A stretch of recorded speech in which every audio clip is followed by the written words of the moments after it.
Բարև ձեզ, կրկին էկոնոմիկսն եմ։ Այսօր հերթական անգամ խոսելու ենք Հայաստանի արդյունաբերության ճյուղերից մեկի մասին։ Այսօր մեր ուշադրության կենտրոնում լինելու է սննդի արդյունաբերությունը։ Սա մեր Հայաստանի ավանդական ճյուղերից մեկն է, մեր այցեքարտերից մեկն է։ Եթե օրինակ տարբեր վտակագրացիների հետ խոսում ենք, նրանք մշտապես կարևորում են հայկական մսամթերքը, հայկական սննդամթերքի որակը եւ իրենց հետ օրինակ շատ հաճախ տանում են նաև մեր մսամթերքը, մեր արտադրանքը իրենց երկրներ հյուրասիրելով նաև իրենց հարազատների։ Այս թեմայով մսամթերքի արտադրության արկա վիճակ, հիմնախնդիրներ, զարգացման հեռանկարներ թեմայով խոսելու ենք Աթենք ընկերության մարքեթինգի տնօրեն Արամ Առաքելյանի հետ։ Բարև ձեզ, պարոն Առաքելյան։ Բարև ձեզ։ Շնորհակալ եմ հրավերս ընդունելու համար։ Շնորհակալ։ Պարոն Առաքելյան, Աթենք ընկերությունը հայկական շուկայում բավականին երկար ճանապարհ է անցել, ունի իր այսպես առանձնահատկությունները, իր ուրույն ոճը, բայց մի կողմ գալով ձեր ընկերությունից կուզեմ, որ խոսեք դուք ընդհանուր մեր, ասենք, մսամթերքի արտադրության առանձնահատկության մասին։ Ինչով է մեր օրինակ հայկական մսամթերքի արտադրությունը տարբերում վրացականից, ռուսականից եւ այլ ուղղություններից, որն է մեր առանձնահատկությունը, ֆիշկեն, այսպես ասած, որը թույլ է տալիս առանձնանալ շուկայում։ Նախ կուզենամ նշեմ, որ շուկան այժմ բավականին զարգացող եւ դինամիկ վիճակում է գտնվում եւ դրա մասին խոսում են անգամ թվերը։ Եթե համեմատական անցկացնենք պայմանական 2012 թվականի հետ, այն ժամանակվա տվյալներով մեկ շնչին բաժին ընկնող սպառման ծավալը մսի եւ մսամթերքի մոտ 24-ից 26 կիլոգրամ էր տարեկան մարդու համար։ Այսօր այդ թիվը կրկնապատկվել է հասնելով շուրջ 50-ի եւ մենք այստեղ տեսնում ենք, որ հաճախորդները գնալով ավելի շատ են օգտվում պատրաստի եւ կիսապատրաստի արտադրանքներից, դա պայմանավորված է եւ սուպերմարկետների մեծացմամբ եւ հոռեկա սեգմենտի ակտիվացմամբ, բայց մենք հասկանում ենք, որ դա դեռ այն պիկը չէ, որին հասել ենք եւ դեռ բավական աճելու տեղ ունենք, եթե նայենք եվրոպական միջին վիճակագրական օրինակները, այնտեղ մեկ շնչին բաժին ընկնող տարեկան սպառումը հասնում է շուրջ 80 կիլոգրամի, իսկ Ամերիկայում դա հասնում է 110-ից 120 կիլոգրամի։ Անգամ ավելի շատ։ Այո, հա, գրեթե 2-2.5 անգամ ավել է եւ մենք այդ հեռանկարը տեսնում ենք։ Եթե խոսանք առանձնահատկություններից, հայկական մսամթերքի շուկայի առանձնահատկությունը ի համեմատ աշխարհի եւ եվրոպական այլ երկրների հիմնականում կայանում է նրանում, որ մեր մոտ կարողացել ենք միաձուլել խորհրդային միությունից ժառանգություն ստացած ավանդական տեխնոլոգիաները, դրան ավելացրել ենք մեր հայկական ավանդական տեսականիները եւ հիմա անգամ էքսպերիմենտներ ենք անում, որտեղ մեր ստացած խորհրդային ժառանգությունը համեմում ենք եվրոպական նոր նրբերանգներով, բաղադրագրային եվրոպական շունչ ենք տալիս, այդպիսի վառ օրինակ է ունենք ապրանքաշարք Աթենք Prime, որը հենց եվրոպական տեսականիներ են, բայց ավանդական տեխնոլոգիայի հիմքի վրա։ Եվ հիմնական տարբերությունը կարելի է ասել հենց առաջնային դրանումն է։ Իսկ մենք ավանդականի եւ նորի այսպես համատեղում ենք կարողանում։ Հետաքրքիր միքս ենք փորձում ապահովել եւ կարող ենք ասել, որ դա մեզ մոտ ստացվում է եւ դա այդ գնահատականը ստանում ենք ոչ միայն ներսից, այլ նաեւ արտասահմանյան սպառողներից եւ գործընկերներից եւ գլուխ գովալ չեմ համարի, եթե ասեմ, որ իրոք շատ դեպքերում մերը շատ ավելի համեղ է, շատ ավելի հյութեղ է, շատ ավելի գրավիչ է նույն եվրոպական մսամթերքների հետ համեմատած եւ երբ որ ունենում ենք նաեւ այցեր այնտեղի տեխնոլոգներից այստեղ եւ զարմանում են այն հումքերով ու այն որակական լուծումներով, որոնք մենք կիրառում ենք մեր արտադրության ընթացքում եւ նաեւ իրանց բավականին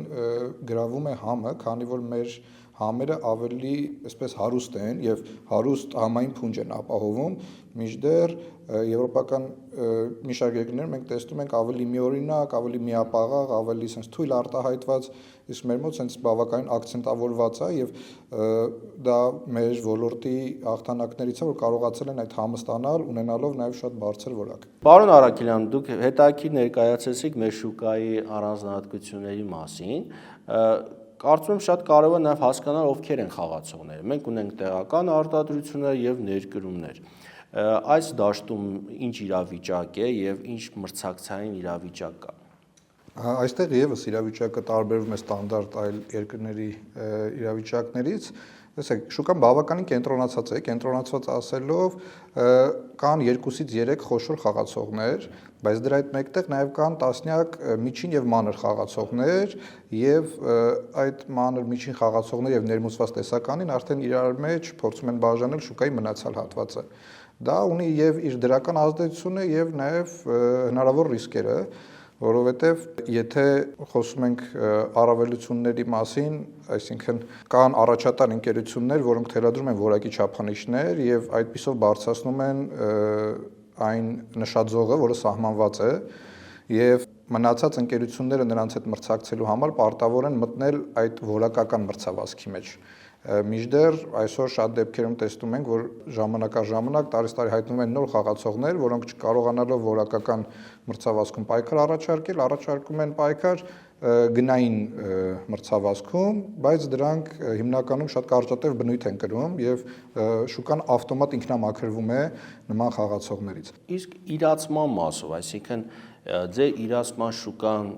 հիմնականում Հայաստանն է, թե դուրսն է, արտահանման միտված է կամ ինչպես է այդ իրացման խնդիրը լուծում։ Ընդհանուր շուկան նոր է սկսում արտահանման ուղիներ բացահայտել, այսինքն նոր սկսվել ասածը անգամ 2014 թվականին հիմնադրվեց մի կազմակերպություն, մի ընդհանուր sense կոլեգիալ մարմնի նման կառույց, որը նպատակ ուներ նաև պետական աջակցությամբ խթանել արտահանումը, բայց այդ ծրագիրը երկար կյանք չունեցավ եւ ամեն ընկերություն փորձեց իր սեփական ուղիները հարթել։ Արտահանման առաջի քայլերը սկսվել են երևի վերջի 1 տասնամյակում, բայց տեմպը բավականին դանդաղ է գնացել։ Հիմա մենք փորձում ենք sense նոր տեմպ հաղորդել այդ դրան եւ շատ կարճ ժամանակում նաեւ արտահանման մասով դարձանք առաջատար։ Այսինքն հիմնական իրացումը ըստ էության այս պահին մսամթերքի պարագայում ներքին շուկան է։ Այո։ Ներքին շուկան, իսկ ներքին շուկայի մասով կարծում եմ այս դեպքում նաև կարող ենք ասել Երևանը երևի հիմնականում, հա, եթե ընդհանուր նաև իրացման շրջանառություն եւ այլ, թե ունենք այլ։ Տեսեք, Երևանը բավականին մեծ տեսակարար կշիռ ունի, բայց երևի թե շատ sense արագ ենթադրություն որ անեմ մոտ 50%-ը բաժին է ընկնում մարզերին։ Դա լավ ցուցանիշ է, որովհետեւ նույն օրինակ մանրածախ առևտրի տեսանկյունից Երևանին է բաժին ընկնում մոտավորապես 60-70%-ը մանրածախ առևտրի ամբողջ Հայաստանի։ Այսինքն կարող ենք ասել, որ մսամթերքը նաև այսպես շրջաններում իրացվող շատ կարևոր ապրանք է դարձել ներկայումս։ Իսկ իրացումը դուք ինչպես եք իրականացնում ձեր խանութներով, տարբեր դիստրիբյուտորներով, տարբեր, չգիտեմ, մարզի կտրվածքով, ինչ որ վերավաճառողների միջոցով, ինչպես եք դա անում։ Տեսեք, լոգիստիկա ամբողջ շղթան կազմված է սեփական ռեսուրսների հիման վրա, այսինքն մենք մեր սեփական մեքենաներով հասցնում ենք ապրանքը խանութներին կամ մեր գործընկերներին, ունենք շատ մեծ ծածկողականություն, գրեթե Հայաստանում չկա մի վաճառակետ, որտեղ մենք չենք հասնում, չունենք հասանելիություն չենք տալիս ապրանք։ Միջի մեծ խանութ կապ չունի, մեզ համար կարևոր է, որ անգամ ամենահեռու ծայրում գտնվող խանութը ունենա հասանելիություն մեր ապրանքից ստանալու, քանի որ նաև դա մեր պարտավորությունն է մեր սպառողների հանդեպ։ Դրան զուգահեռ բավականին ակտիվ կերպով զարգացնում ենք սեփական ֆիրմային խանութների ցանցը։ Արդեն ունենք 37 ֆիրմային խանութ եւ մասնագիտացված ֆիրմային խանութների ցանցով Հայաստանում եւս ամենամեծն ենք եւ կարեւոր է մեզ համար զարգացնել նաեւ սեփական ֆիրմային խանութների ցանցը, որովհետեւ այդպես մենք ուղիղ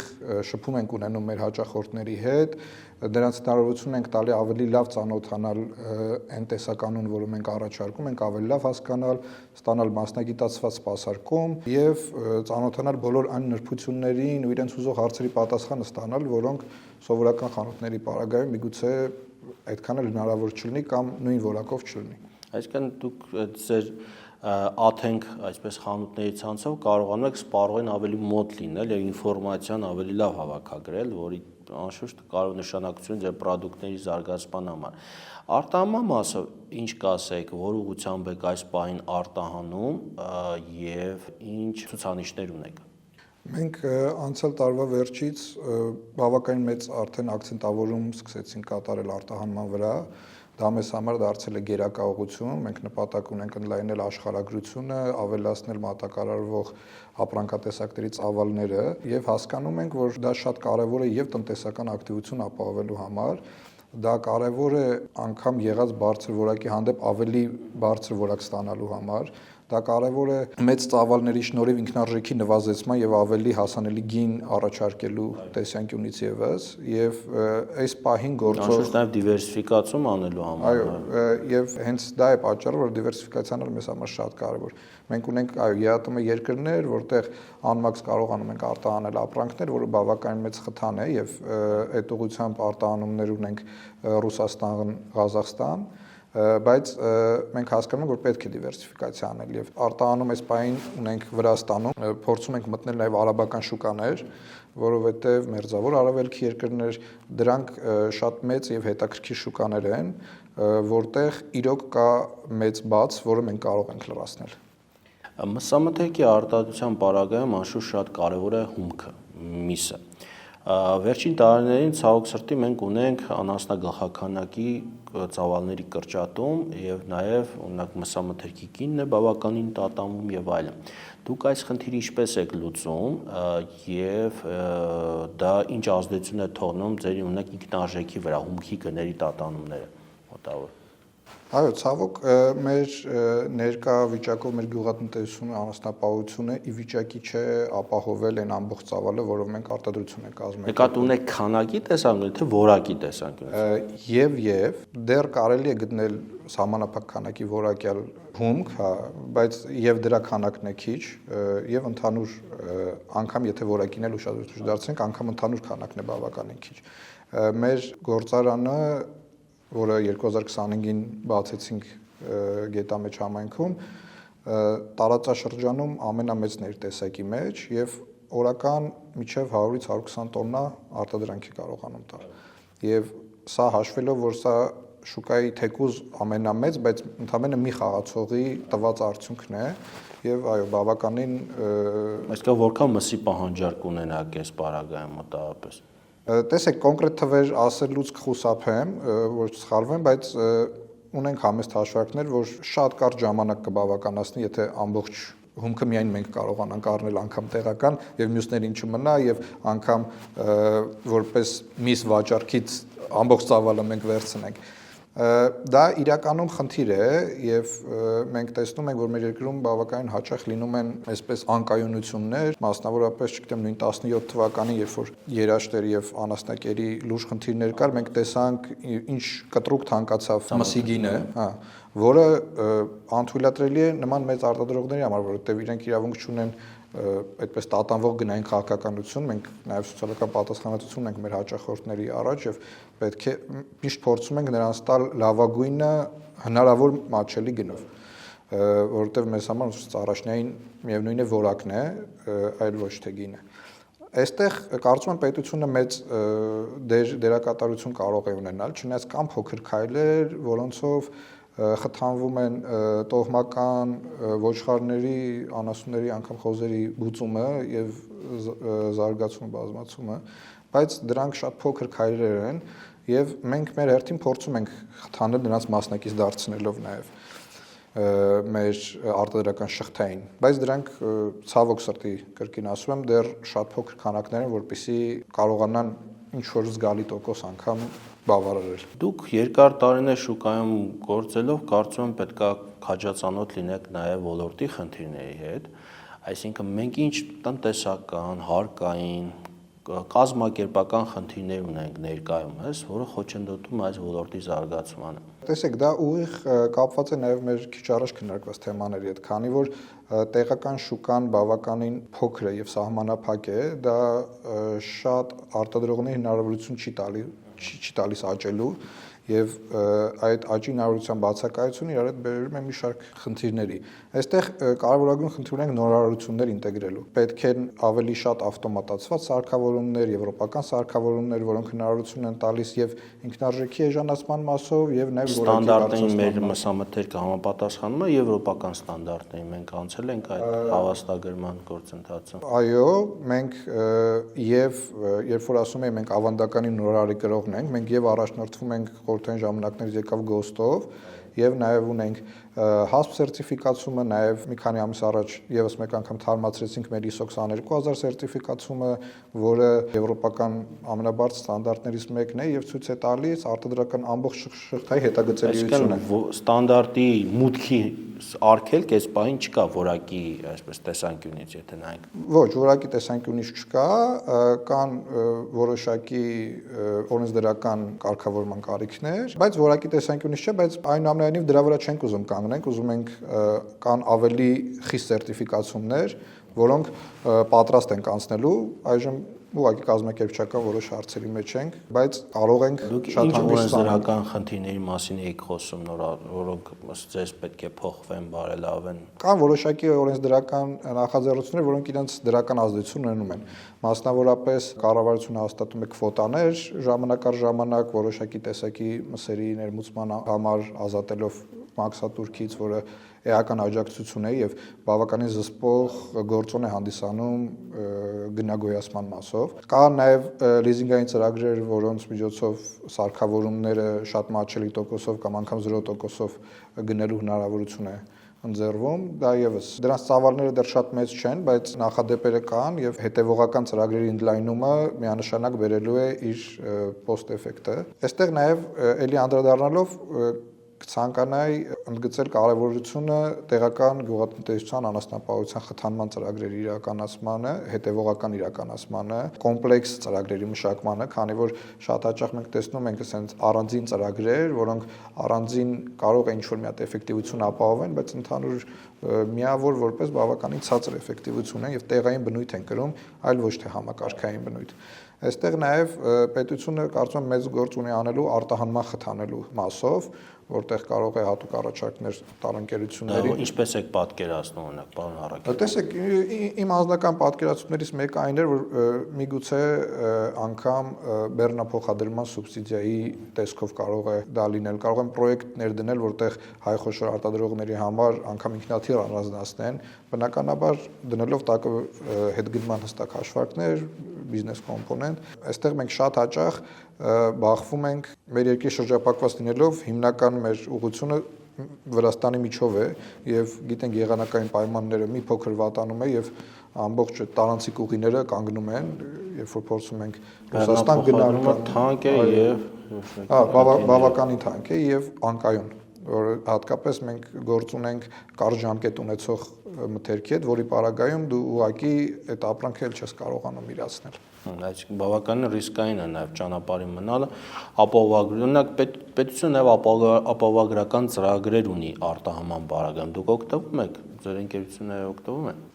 Այս պահին ոչ, արտահանումը, քանի որ ասացի, մեր համար նոր ռազմավարական ուղղություն է, այսպես ասած նոր ենք մտնում այդ թեմայի մեջ, բայց անգամ նոր լինելով, ասենց տպավորիչ արդյունքների կարողացել ենք հասել։ Իսկ հարկային մասով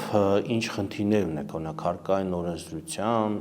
տնտեսական քաղաքականության մասով, դուք խոսեցիք մասամբ։ Վերջի բարեփոխումները բավականին ծանր նստեցին մեզ համար, ծանր ասելով հապշտապության, պատրաստվածության եւ խիստ ժամանակային սահմանափակումների մասով, խոսքս վերաբերվում է դրոշմապիտակներ QR կոդերի կիրառությանը, այսինքն այդ հսկա արտադրական process-ում դու պարտավոր ես ձեռքով փակցնել այդ QR կոդերը եւ մսամթերքի արտադրությունը փոքրինչ սպეციფիկ է այլ արտադրություններից եւ դու չես կարող դա ամբողջովին ավտոմատիզացնել։ Պայմանական ծխախոտի պարագայում մենք տեսնում ենք, որ այնտեղ լավ լուծումներ են գտել եւ հենց տուփի վրա լազերը տեղում ավտոմատ կերպով դաջում է այդ QR կոդը։ Երշիկի արտադրություն, քանի որ կան տեղամասեր, որտեղ ձեռքի աշխատանք է այնուամենայնիվ պահանջում, որովհետև մենք ունենք երշիկների տեսականի, որը ամբողջովին պատրաստում է ձեռքով, պահպանելով նույն ավանդական տեխնոլոգիաները։ Մենք այդտեղ բավականին մեծ դժվարության առաջ ենք կանգնում, նաև դա խանգարում է մոբիլությանը, երբ որ դու փորձում ես արագ ինչ-որ արձագանքել շուկայի փոփոխություններին, այստեղ հավելյալ եւս մեկ գործողություն ունես անելու, որ պետք է կարողանաս պատվիրել այդ կոդերը, ստանալ, բերել, փակցնել եւ այլն, բայց կարող ենք ասել Որոշակի ժամանակատար աշխատատար process, որը կարող եք լուծել։ Այո, արդեն գնում ենք լուծման, պարզապես ժամկետները այնպես եղան, որ պետք էր դու ասենց արագ ադապտանալ նոր իրավիճակին, այո, որը այդպիսի հսկա արտադրությունների համար ստրես է։ Իրոք դա առհասարակ հարկային օրենսդրության փոփոխությունը, տարբեր ստանդարտների փոփոխությունը ցանկացած բիզնեսի համար մեծ ստրես է, ինչպես ճիշտ նշեցիք, ժամանակ է պետք, ֆինանս է պետք, հա, նաև դա կազմակերպելու համար։ Դուք կամ այս ոլորտը տեսնում եք որպես ներդրումային տեսանկյունից գրավիչ ոլորտ եւ տեսնում եք հեռանկար, որ այս ոլորտում ներդրումներ կատարեն ընկերությունները, զարգացնեն այս ուղղությունը։ Այս ոլորտը բավականին գրավիչ է եւ դա տեսնում ենք նաև տարեստարի ներմուծող տեսակայինների ավելացմամբ, այսինքն արտասահմանյան գործընկերներին անգամ հետաքրքրում է հայաստանյան շուկայի այս կտորը եւ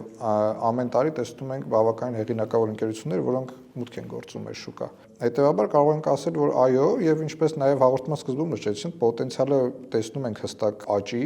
մարդիկ ավելի քիչ են ցանկանում տանը պատրաստել, մարդիկ ավելի հակված են լինում պատրաստի կամ կիսապատրաստի ուտելիքի, մարդիկ ավելի շատ ժամանակ են անցկացնում սննդի կետերում եւ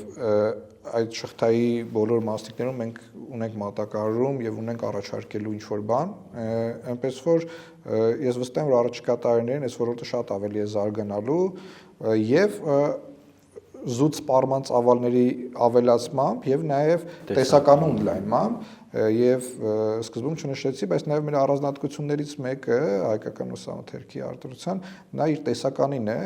տեսեք միայն Աթենք ունի շուրջ 250 տեսակից ավել արտադրանք եւ դա բավականին ճոխություն է այս ոլորտի համար, որովհետեւ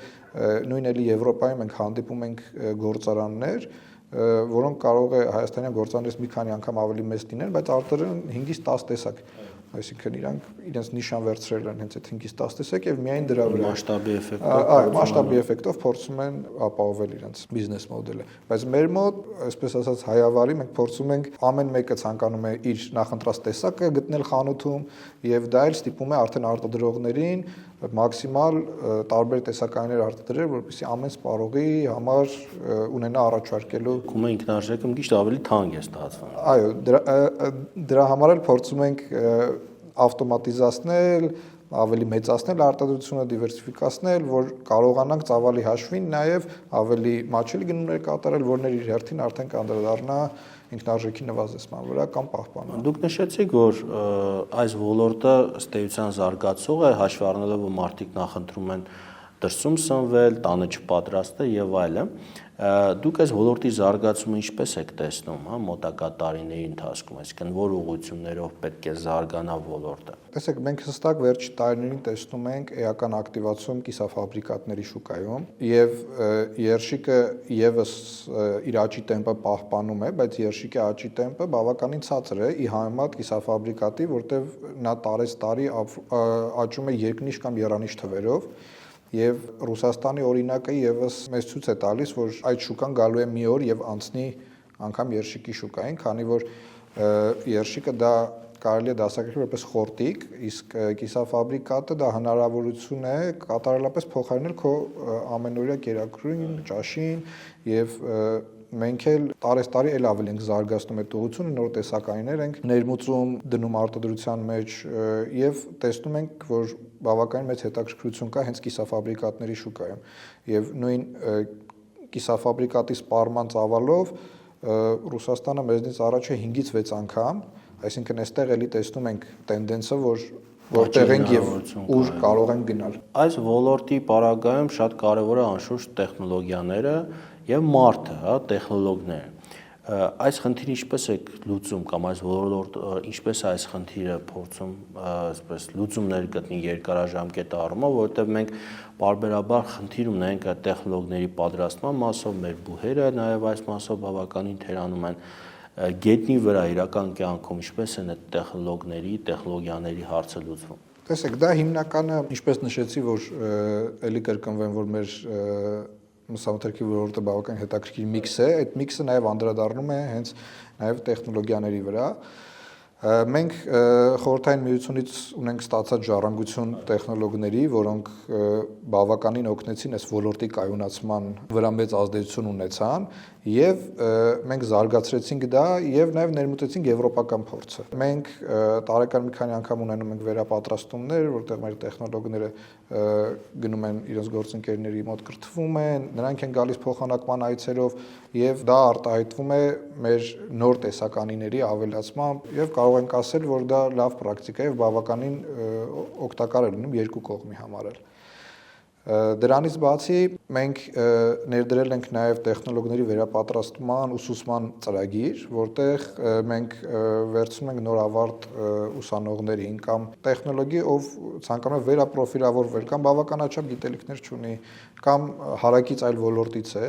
եւ մեր ուսումնական ծրագրի միջոցով նրան պատրաստում ենք երշկի տեխնոլոգ, այդ ընթացքում անգամ վարձատրություն են ստանում աշխատելով մեր մոտ ծրագրի ավարտից հետո անցնում են մեզ մոտ գործի։ Այսօր կադրային խնդիրը բավականին լուրջ է, հատկապես ավանդական մասնագիտությունների մասով, որովհետև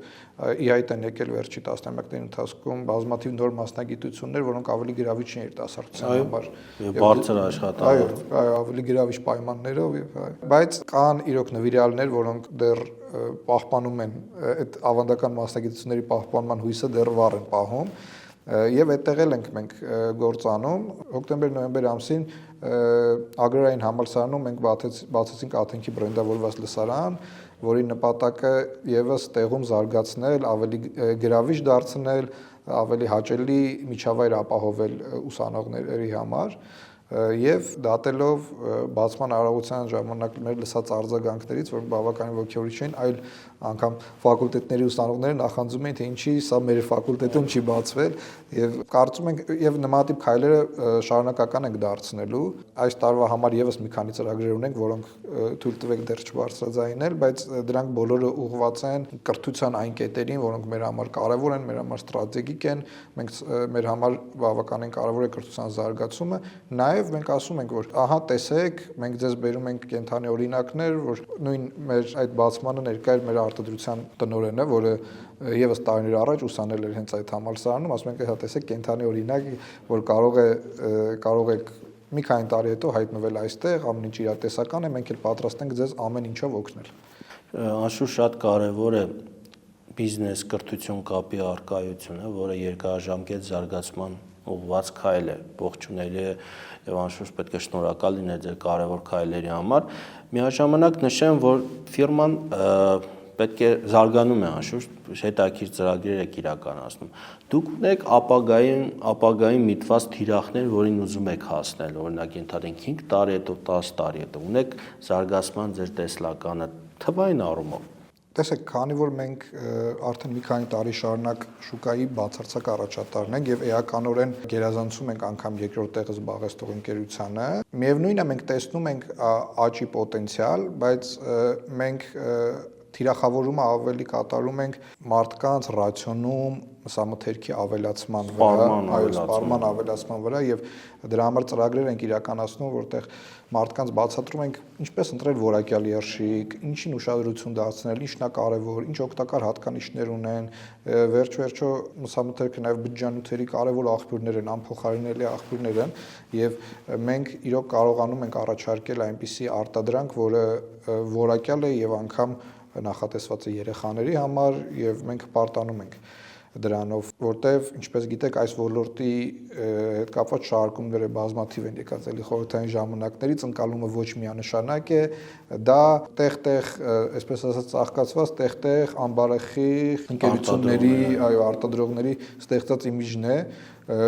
եւ այդ խարանը փորձում են մեծերը տանել եւ մաքրել եւ կարող ենք ասել, որ sense քայլ առ քայլ օրեցօր տեսնում ենք, որ այո, տեղեկացվածությունը բարձրանում է, վստահության մակարդակը բարձրանում է